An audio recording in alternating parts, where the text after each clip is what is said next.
The cabin lights were already dimmed for takeoff when Murray Reyes leaned over seat 2A and whispered 5 words that were not part of any script the airline had ever given her. "Your pilot isn't licensed, sir." Damian Calder didn't move.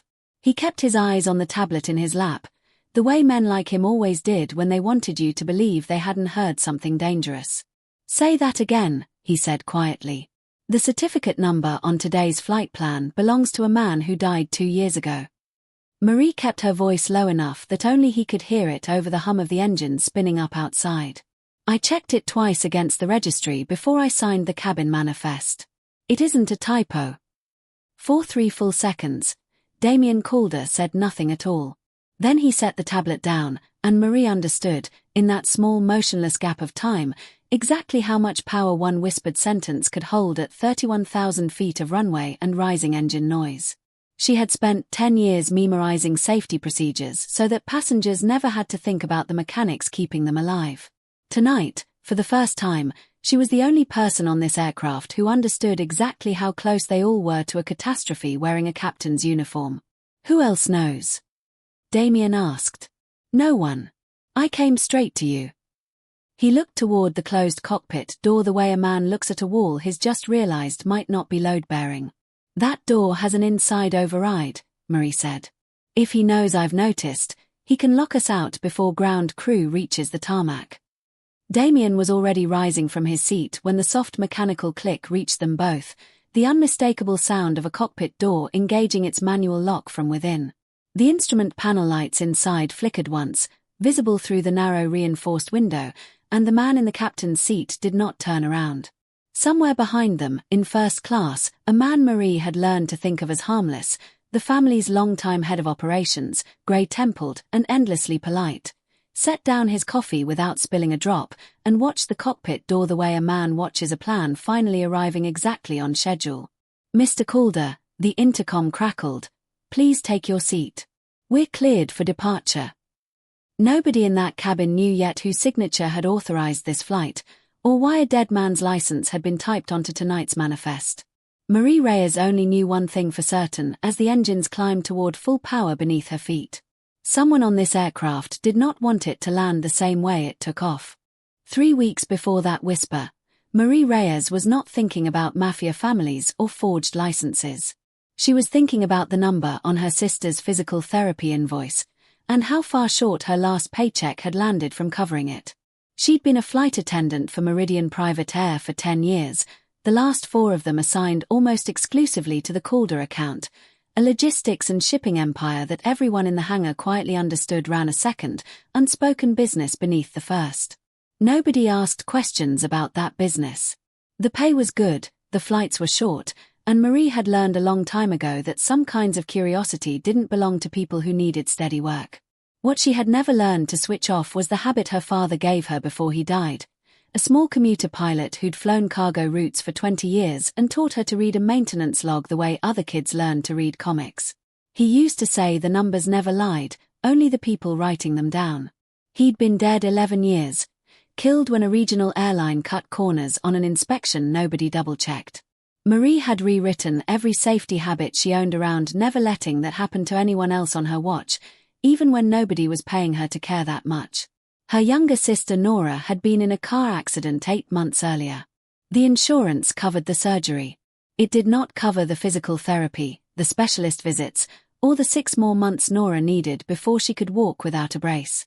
Marie picked up every extra rotation Meridian offered her. She told herself this was simply what family did. The Calder account brought its own particular weather system into any room it entered. Damian Calder, 34, had taken over the family's legitimate shipping operations 2 years earlier after his father's sudden death, and carried himself like a man perpetually calculating 3 moves ahead of everyone in a conversation. Except, Marie had noticed, when it came to Victor Ashworth. The other crews talked about the Calder rotation the way people talk about a job that pays too well to ask too many questions about. Meridian handled a dozen private accounts, but none of them came with the particular hush that settled over the hangar whenever a Calder tail number rolled in. Nobody in the break room speculated out loud about what else the family shipped besides legitimate cargo. Marie had stopped wondering about it herself somewhere around her 2nd year on the account. The same way she'd stopped wondering about 100 other things that weren't hers to fix. What she hadn't stopped doing was her job, all the way down to the smallest habits nobody else on the crew bothered with anymore. She still walked the galley twice before boarding instead of once. She still cross-referenced crew certifications against the posted flight plan out of a discipline that had nothing to do with any regulation requiring it. Her supervisor had teased her about it more than once. "Nobody's grading you on this, Reyes," and she'd never had a good answer beyond the fact that her father used to say the same thing about his own checklists, right up until the year a regional carrier decided a checklist was optional. Victor had been with the family for over 20 years, first as head of security, now as chief operating officer of the legitimate side of the business. He called Damian Kid in private and Mr. Calder in front of the board. He remembered everyone's birthdays. He'd personally walked Damian's mother, Elena, down a hospital corridor the night the old man died, and never once let go of her hand. Marie had watched Damian defer to him in a dozen small ways, decisions about crew, about routes, about which questions got asked and which got quietly buried.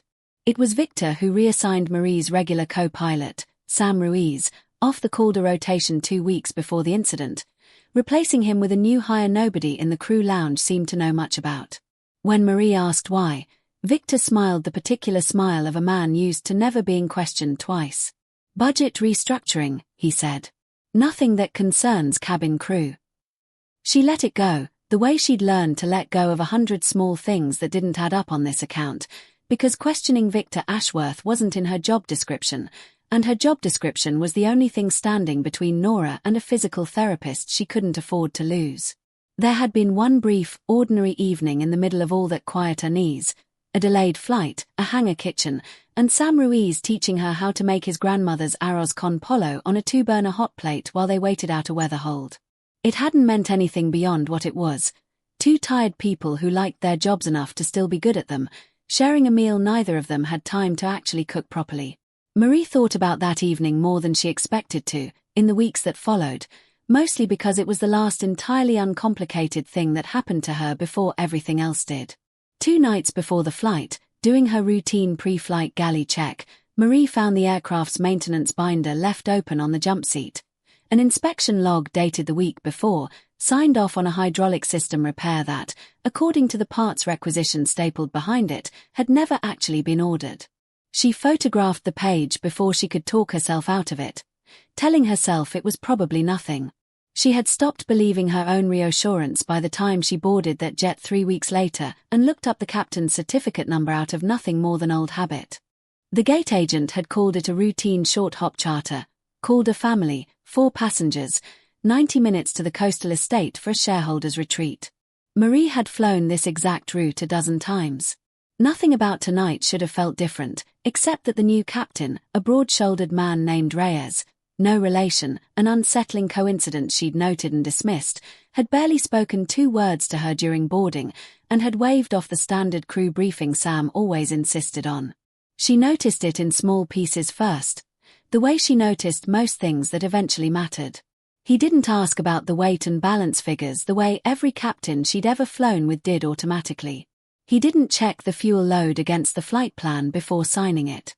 He moved through the pre-flight checklist the way a man moves through a routine he's memorized without ever having lived it, hitting every mark a beat too smoothly, like an actor who'd rehearsed the part but never actually flown a day in his life. Boarding took 11 minutes. Damian arrived last, flanked by Ortiz and a second security man Marie recognized but had never learned the name of, along with 2 members of his board she'd flown before, a woman named Chen from the shipping division, and an older man, Holloway, who spent the entire boarding process on a phone call about tariff schedules. Victor arrived separately, already seated in first class with his coffee before the others came aboard, unhurried in a way that struck Marie, only in hindsight, as the calm of a man who already knew exactly how the evening would unfold. She ran her manifest checks the way she always did, matching names to seats, then glanced, out of habit, at the flight plan taped inside the galley binder. Captain certificate number 28476619X. She'd seen that number before. 8 months ago, filing paperwork after a maintenance dispute, she'd pulled the FAA Airman Registry to cross-check a different pilot's credentials, And that same number had come up under a name she still remembered because of the obituary that ran 2 years back in the regional aviation newsletter she used to read with her father. A dead man's license. Typed onto tonight's flight plan as if it belonged to a living captain currently sitting 6 feet from the cockpit controls of an aircraft carrying Damian Calder and 3 members of his board. Marie's hands went cold in a way that had nothing to do with the cabin's air conditioning. She thought about walking away from it. She thought about Nora's bills, about Victor's smile, about how easily a flight attendant who caused a delay over a clerical error could find herself quietly dropped from an account that paid better than any other route Meridian offered. She thought about her father, who had trusted a signature on a piece of paper because it was easier than asking the question that might have saved his life. Then she walked to seat 2A and leaned down. "Your pilot isn't licensed, sir." What happened after Damian rose from his seat was faster than Marie expected. He didn't shout. He didn't reach for a weapon, though she noticed, with the distant clarity of adrenaline, that 2 of his men clearly carried one. He simply said, in a voice pitched for the whole cabin to hear, "Ground this aircraft. Now." The cockpit door locked from inside before anyone could reach it. For 4 long seconds, nobody in the cabin moved. Then Damian's head of personal security, a quiet man named Ortiz, pulled a service key from behind the galley partition and overrode the lock manually, a fail-safe built into every Meridian aircraft that Marie had genuinely forgotten existed until she watched it save them. The man in the captain's seat turned as the door swung open, and for one unguarded moment Marie watched something flicker across his face that wasn't panic. It was disappointment. The specific disappointment of a man whose plan had just failed on schedule rather than in the air. "There's some kind of problem?" he asked, too calm for a man who'd just been caught flying under a dead man's license. "Get him off my plane," Damian said. He didn't look at Marie. He looked at Victor, who had not moved from his first-class seat, who was watching this unfold with the mild, patient interest of a man watching a play he'd already read the ending of. "Marie verified his certificate," Damian said. "You reassigned this crew 2 weeks ago." Victor set down his coffee cup with a small, precise click. "Budget restructuring. Damian. I told your girl the same thing.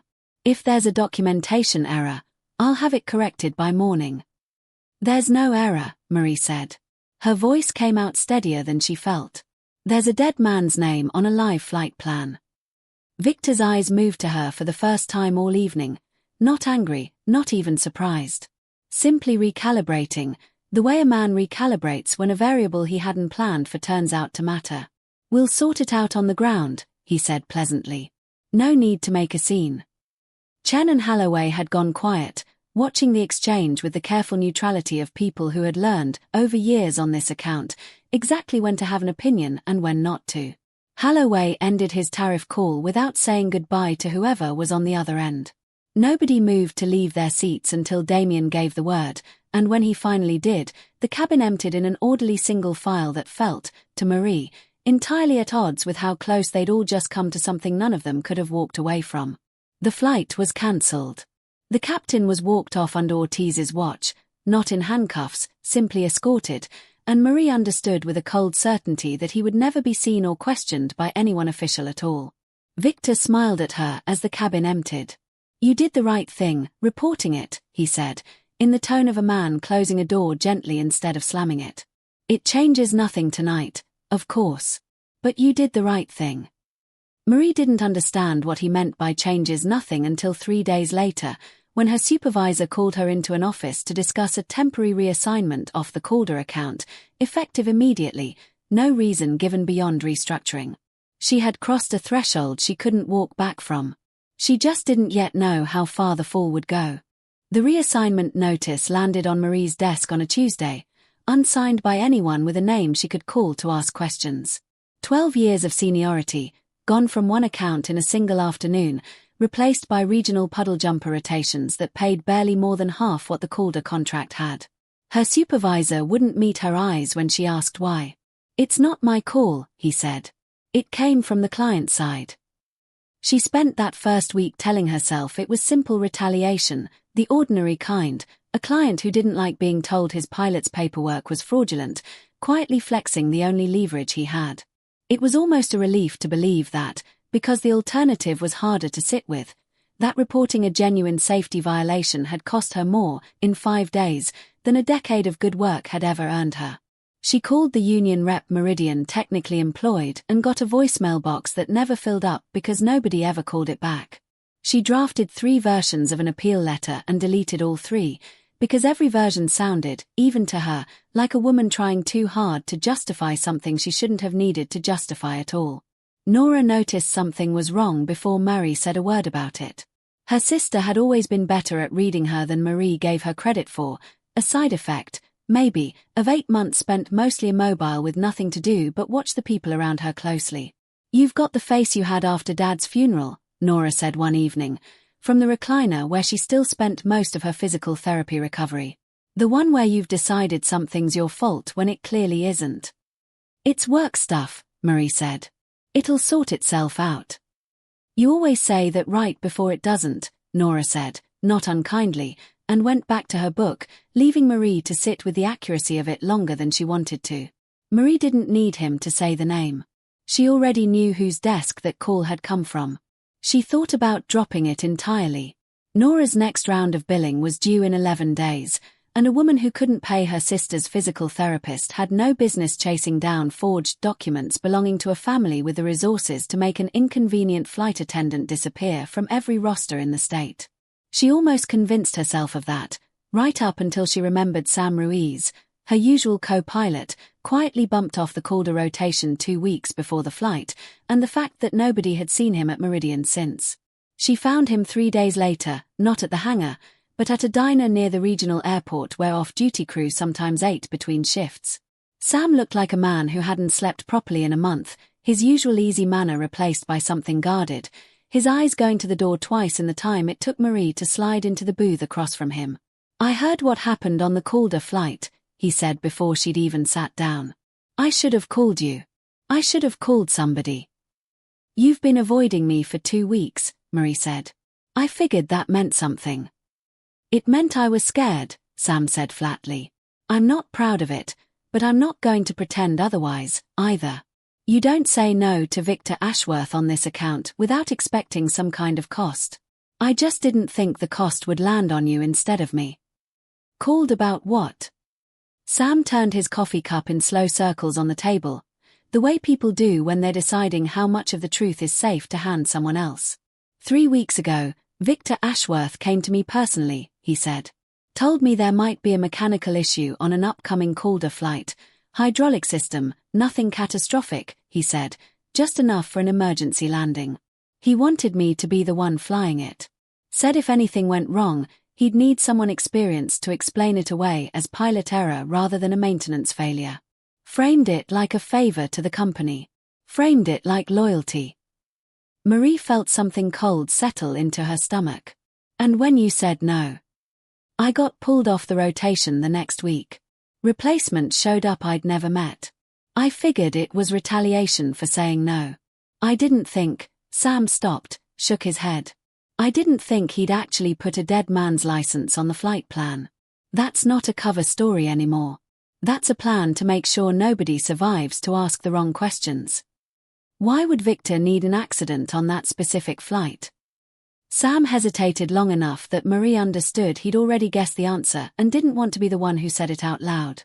"You should look into who controls the Calder shipping accounts if Damian's declared incapacitated," he said finally. "I did some digging after I got bumped.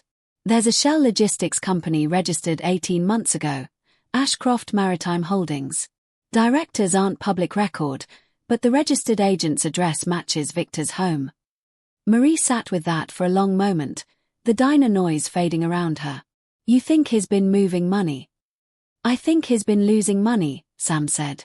"And I think whatever he's planning, it needs Damian gone before anyone finds out how much." That night, back in her apartment, Marie pulled the photo she'd taken of the falsified inspection log and matched the parts requisition number against the aircraft's actual maintenance history. Available through the regional FAA portal, Meridian crew still had clearance to access. The hydraulic repair had never happened. The signature authorizing it belonged to a maintenance supervisor who had, according to public employment records, left the company 4 months earlier. Every piece of it traced back to paperwork Victor Ashworth had personally overseen. She almost called Damian that night. She got as far as opening his number, saved from the flight 3 weeks earlier, before she stopped herself.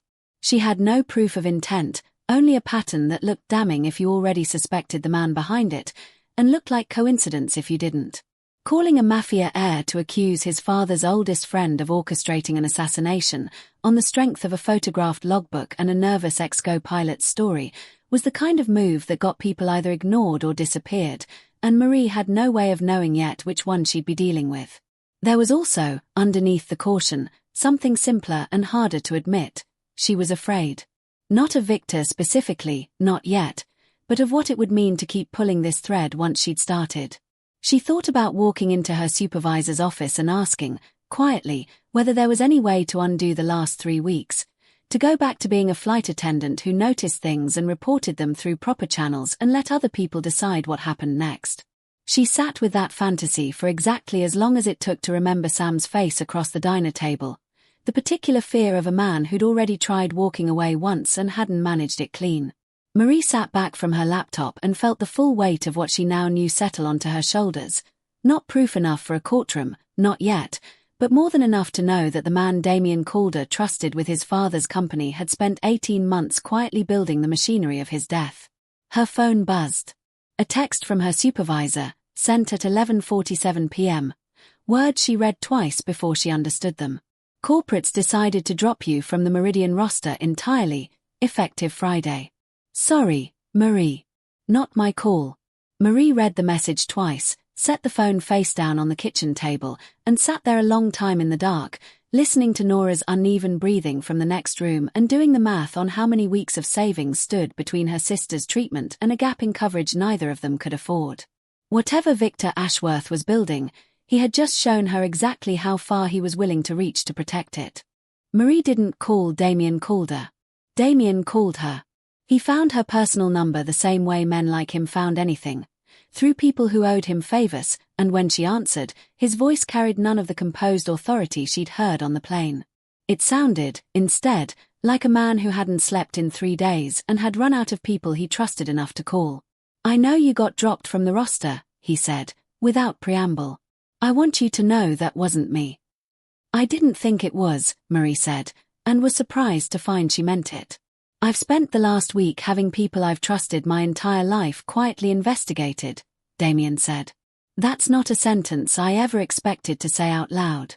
I need to see what you found. All of it." There was a long pause on the line, long enough that Marie almost asked if he was still there. "I keep thinking about the flight," he said finally. "If you hadn't checked that number out of habit, I would have been in the air with a stranger at the controls and no idea anything was wrong until it was already too late to matter. I've had 24 hours to sit with how close that was, and I still don't have a version of it that lets me sleep. I need to see the maintenance log you photographed," he said. "And I need to know everything Sam Ruiz told you." They met the next afternoon in a quiet corner office above one of the family's legitimate shipping warehouses, a room Marie suspected had been chosen specifically because Victor never had reason to visit it. Damian looked older than he had on the plane, the calculated composure replaced by something rawer. "I had our accountant quietly review the Calder trust structure," he said, once Marie had laid out everything. The photograph, Sam's account, the shell company registered to Victor's home address. "If I'm declared incapacitated by a medical event, guardianship of the family accounts defaults to the senior board officer. That's Victor. Automatically. My father set it up that way 20 years ago, because he trusted Victor more than he trusted anyone in his own family." "So the plane wasn't meant to crash," Marie said slowly. "It was meant to hurt you. Just enough. Enough to put me in a hospital bed and Victor in control of every account I have," Damian said. "Sam's fake mechanical failure. A controlled emergency landing. A pilot experienced enough to walk away from it and tell whatever story Victor needed told." He rubbed a hand across his face. "I've known that man since I was 12 years old. He carried my mother out of the hospital the night my father died. I never once considered he'd do this." "Your father built a system where one man's word never had to be questioned," Marie said.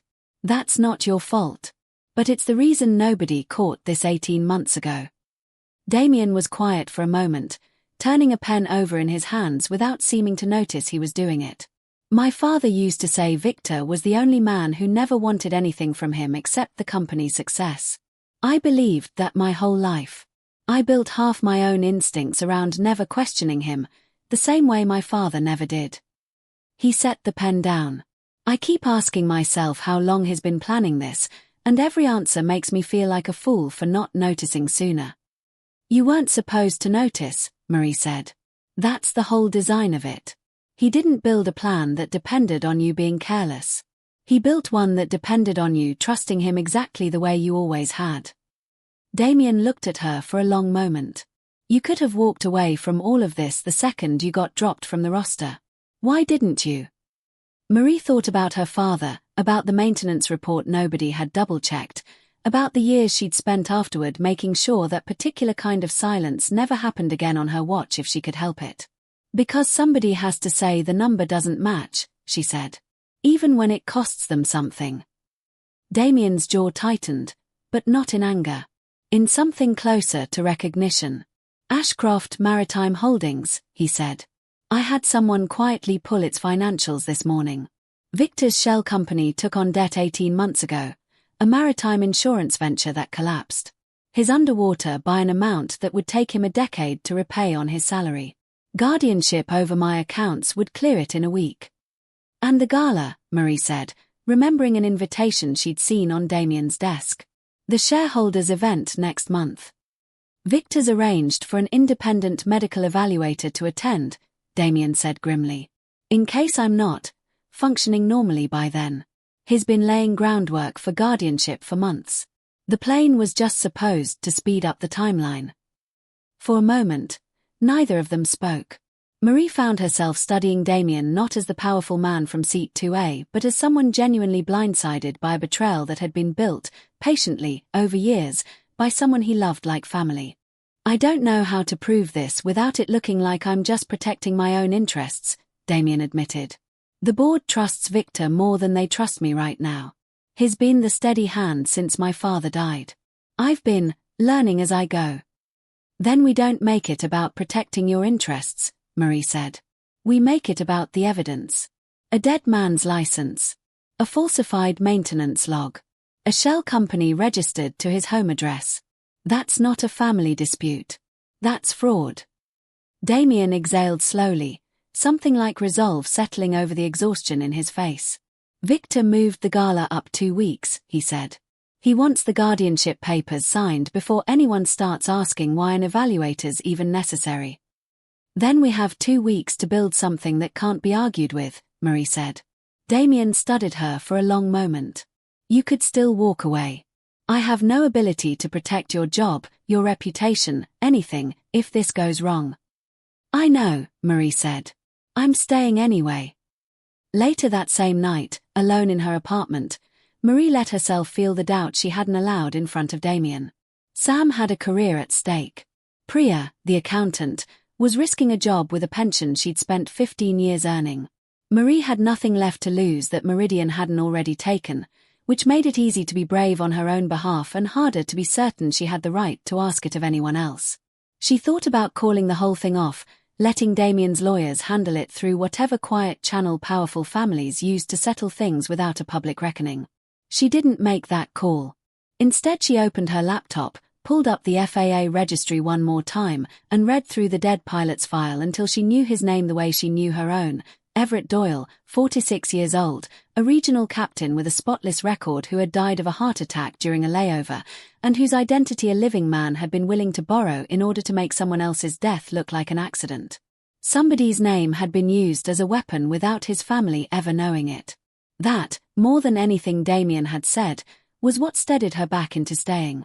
Before she went to sleep, Damian sent one more message, short and unpolished in a way none of his earlier calls had been. Thank you for not walking away. Marie read it twice before she set the phone down, and found she believed him. She fell asleep, finally, thinking not about Victor or the accounts or the guardianship papers, but about Everett Doyle's obituary photo, a stranger's face she'd never known in life and would now never stop thinking about. A man who deserved better than to have his name folded quietly into somebody else's crime, and whose family, wherever they were, had no idea the small, terrible use their loss had been put to. They built the case the way Marie's father had taught her to read a maintenance log. One verifiable fact at a time, nothing assumed, nothing left to a courtroom's imagination. The central clue stayed exactly what Marie had found on the flight, the captain's certificate number belonging to a pilot 2 years dead, typed onto a live flight plan. Sam agreed, after 2 days of hesitation and one long conversation with Marie over diner coffee, to give a sworn statement about Victor's original proposal. The staged hydraulic failure, the offer framed as loyalty. It cost him something real to say it out loud. Sam had spent 20 years building a career on being the reliable co-pilot nobody questioned, and testifying against a man as connected as Victor Ashworth meant he might never fly for a private charter company again. "I know what it looks like, walking away from this instead," Sam told her, the night he finally signed the statement. "But I've got a kid who's going to ask me someday what kind of man I was. I'd rather have an honest answer." The independent verification came from a contact at the FAA regional office Marie had worked with years earlier during her father's case, a records clerk willing to confirm, off the books but on paper, that no hydraulic repair had ever been logged or parts ordered for the aircraft in question during the relevant window. The final proof took longer. It arrived through Damian's own accountant, a careful woman named Priya who spent 9 days quietly tracing wire transfers between Ashcroft Maritime Holdings and 2 of Victor's personal accounts. Transfers structured just below the reporting threshold, moved in a pattern that made sense only if someone was hiding a debt he couldn't otherwise repay. Through it all, Damian did something Marie hadn't expected. He didn't take over. When she told him she wanted to be the one presenting the case to the board, not him, not his lawyers, he argued with her for exactly 1 evening, laid out every risk to her safety and her career, and then, when she didn't back down, he agreed. "You found it," he said simply. "You should be the one the board hears it from." There was one meeting during those 2 weeks that Marie hadn't expected. Damian's mother, Elena, called her, asking to see her privately over tea in the estate's smaller sitting room, away from lawyers and accountants and anyone else building a case. Elena was a composed, sharp-eyed woman who had buried a husband and, Marie understood within minutes, had spent the years since burying her own suspicions about the man who'd carried her out of that hospital. "Victor held my hand the night my husband died," Elena said, without preamble. "I have spent 20 years grateful to him for that. I need you to understand that gratitude is not the same thing as blindness, whatever my son believes about how much I've noticed over the years." "What have you noticed?" Marie asked. "Money moving in directions that never quite made sense," Elena said. "Small things. I told myself it wasn't my place to question the man who'd been more present than my own husband, most years. I think I've been telling myself that for longer than I'd like to admit." She studied Marie for a long moment. "You found what I never let myself look for directly. I won't forget that." It cost Damian more than Marie initially understood. Victor noticed, within days, that Damian had begun quietly redirecting operational authority away from him. Small decisions, at first, about crew scheduling and account access, decisions that would have gone through Victor automatically a month earlier. "You're pulling away from me," Victor said to Damian over dinner one night, according to what Damian later told Marie. "After everything I've done for this family." "I'm being careful," Damian had answered. "That's all." It wasn't all, and both men knew it. There were quiet moments in those 2 weeks that had nothing to do with fraud or forged licenses. Marie and Damian sat once in the warehouse office long past midnight, not discussing the case at all, just splitting a cold takeout container because neither of them had eaten since noon, and Damian asked her, almost shyly for a man used to commanding boardrooms, what her father had been like. "Careful," Marie said. "Stubborn about the things that mattered. Not stubborn enough, in the end, to make anyone else double-check what he trusted." "I used to think trust was the same thing as loyalty," Damian said. "I'm learning it isn't." Marie set a boundary early and held it without apology. She would present the evidence herself, on her own terms, and she would not be recast in front of the board as Damian's employee simply doing as told. Damian agreed to it and, more importantly, defended it 3 days later when one of his lawyers suggested it would look stronger coming from him. It'll look stronger coming from the person who actually found it, Damian said, and did not budge again. 2 nights before the gala, Sam called Marie with news that nearly unraveled everything. Victor had somehow learned Sam gave a statement and had quietly frozen Sam's final paycheck pending an internal review, a warning shot meant to remind everyone what happened to people who talked. "He's rattled," Damian said, when Marie told him.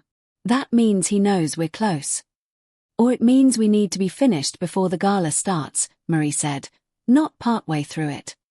They spent that final night before the gala laying out the order of the presentation the way Marie once laid out a pre-flight checklist, the certificate number first, because it was the fact nobody could argue with, Sam's statement second, to establish motive and method together, the FAA verification third, to remove any doubt that the missing repair was an oversight rather than a fabrication, and the financial trail last, because Priya had warned them aboard unwilling to believe a safety violation might still be moved by the sight of their own money quietly disappearing.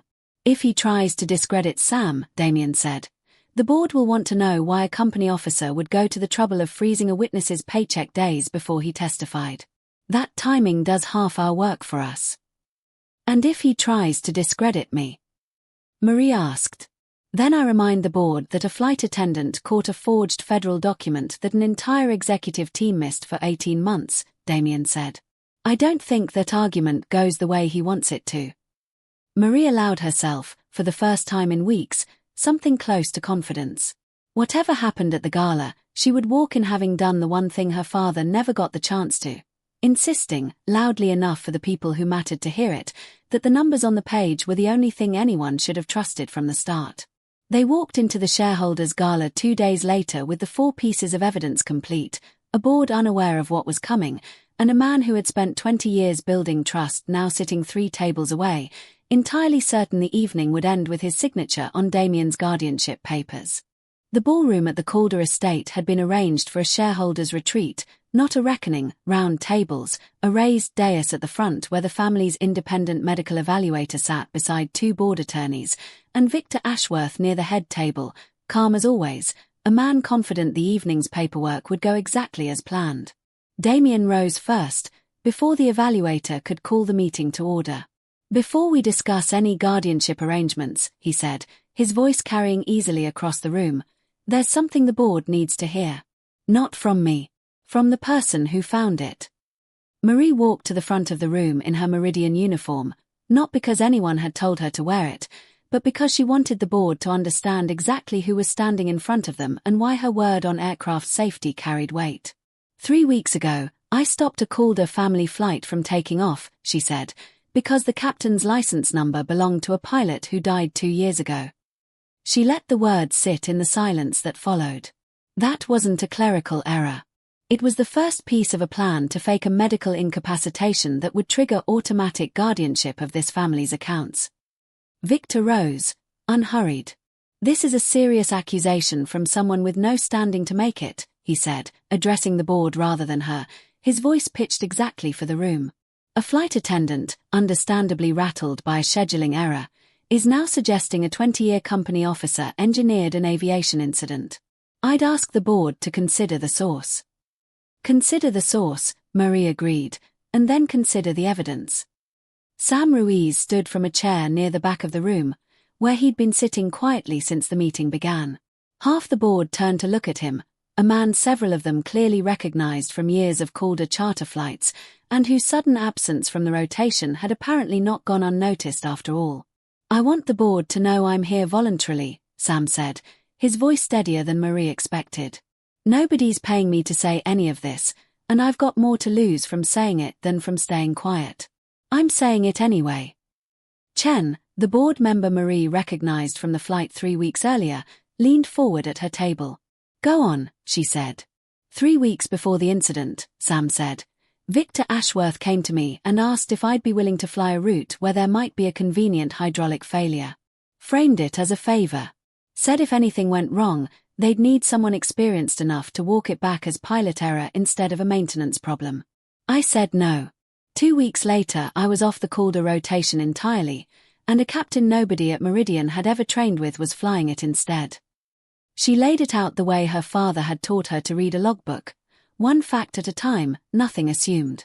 The forged certificate number, verified against the FAA registry. The falsified maintenance log, cross-checked against a parts requisition that had never been filed. Sam Ruiz's sworn statement, read into the record by Damian's attorney, describing Victor's original proposal for a staged mechanical failure weeks before the actual flight. And finally, Priya's financial trace, Ashcroft Maritime Holdings, registered to Victor's home address, its failed maritime venture, and the pattern of transfers structured to stay just under reporting thresholds. Ashcroft's collapse left you underwater by an amount that would take a decade to recover on salary, Damian said quietly, once Marie had finished. Guardianship of my accounts would have cleared it in a week. Victor's composure held for a moment longer than Marie expected, the practiced calm of a man who had spent 2 decades never being questioned twice. You have a photograph and a disgruntled pilot story, he said finally. That's not proof of intent. The bank records are proof of motive, Damian said. The forged license is proof of method. And the fact that you tried to freeze Sam Ruiz's final paycheck 2 nights ago, the moment you learned he'd given a statement, is proof of exactly how worried you are about what happens next. For the first time all evening, Victor said nothing at all. Holloway, the older board member who'd spent the flight 3 weeks earlier on a tariff call, finally spoke, his voice carrying the weary authority of a man who'd sat through 20 years of Victor's steady counsel and clearly hadn't expected to be reconsidering it tonight. Victor, he said, is there an innocent explanation for a shell company registered to your home address taking on debt that happens to match, almost to the dollar, what guardianship of Damian's accounts would clear? There are explanations for everything, if you're patient enough to ask for them, Victor said, and Marie heard, for the first time, something brittle underneath the practiced calm. Then be patient with us, Holloway said, and give us one. Victor didn't answer. The silence stretched long enough that Elena Calder, seated near the front, quietly reached over and took her son's hand. The same hand, Marie thought, that Victor had once held onto in a hospital corridor 20 years earlier, now offered to someone else entirely. The independent evaluator, sitting silently through all of it, finally spoke. Given what's been presented, I won't be certifying any incapacitation finding tonight, she said.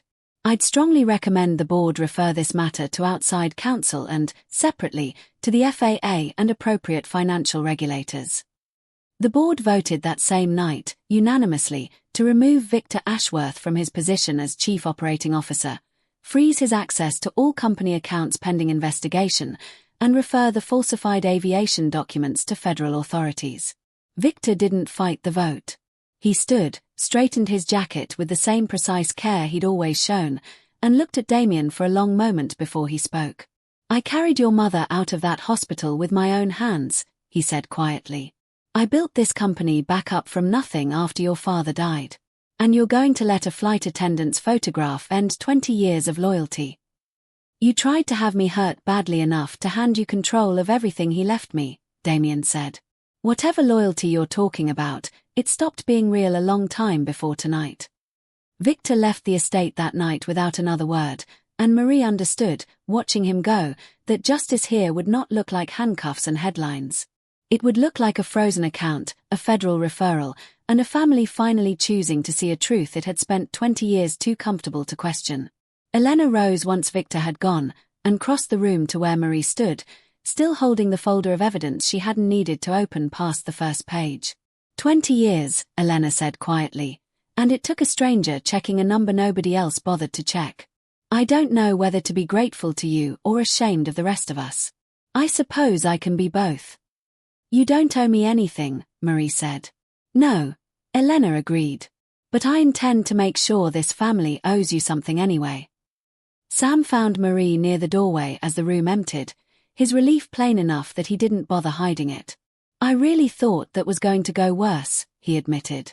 So did I, Marie said, and for the first time in weeks, she laughed, a short startled sound that surprised her more than it surprised him. Damian turned to her once the room had begun to empty. You did that, he said. Not me. Not my lawyers. You. I just read the numbers, Marie said. Same as always. 6 months later, Meridian Private Air had a new safety protocol named, unofficially, After the woman who'd insisted on it, any discrepancy in pilot certification, however small, now grounded a flight automatically, no exceptions, no override from any account regardless of how much revenue it carried. Sam Ruiz was reinstated within a month, his final paycheck released with interest and a formal apology from the company board. He was promoted, 6 months later, to chief pilot for the Calder charter account, a position he told Marie he'd only accepted because he trusted the person who'd have final say over crew safety now. Victor Ashworth was never charged criminally. The federal investigation into Ashcroft Maritime Holdings was, at last report, still ongoing, slowed by lawyers and jurisdictional questions that Marie suspected would take years to resolve.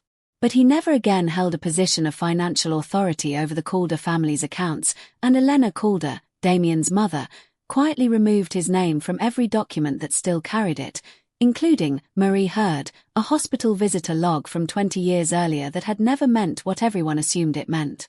Marie's job was restored to the Calder account with full seniority, though she took, for the first time in a decade, 3 weeks off before returning, enough time to sit with Nora through the last stretch of her physical therapy, paid for now not through overtime and exhaustion but through a settlement Meridian's legal department negotiated quietly on her behalf, acknowledging the wrongful reassignment that had nearly cost her everything.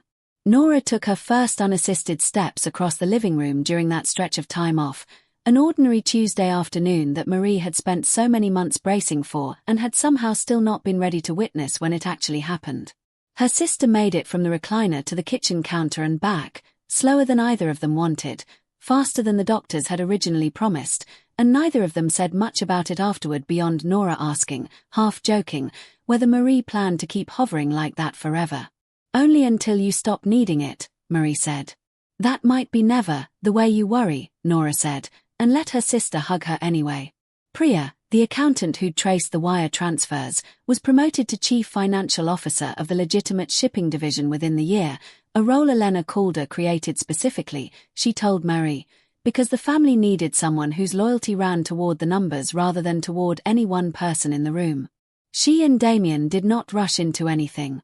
There was no proposal, no dramatic declaration in a hospital corridor or aboard a jet.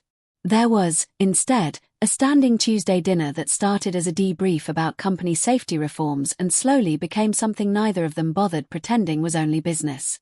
Damian asked her opinion before making decisions now, not because he had to, but because he'd learned, at considerable cost, what happens to a man who stops asking questions of the people closest to him. "I used to think loyalty meant never doubting someone," he told her once. "Now I think it means being willing to doubt the right things at the right time." The last time Marie boarded that same jet, months later, she paused the way she always did now, out of habit rather than fear, and checked the captain's certificate number against the registry on her phone before takeoff. It matched. It always matched now. She thought about her father sometimes, still, checking that number, about how he'd trusted a signature because questioning it felt harder than simply believing it. She understood now that the harder thing was usually the right one, and that understanding it didn't make the checking any less of a habit she intended to keep for the rest of her career, on this account and every other one that ever crossed her manifest. That's the question this story leaves you with. If speaking up meant losing the job you needed to support the people you loved, would you have said something anyway? Or would you have told yourself, the way so many of us do, that it probably wasn't your place to ask? If you believe the truth is always worth what it costs, let me know in the comments, and if this story kept you here until the very last word, consider subscribing for the next one.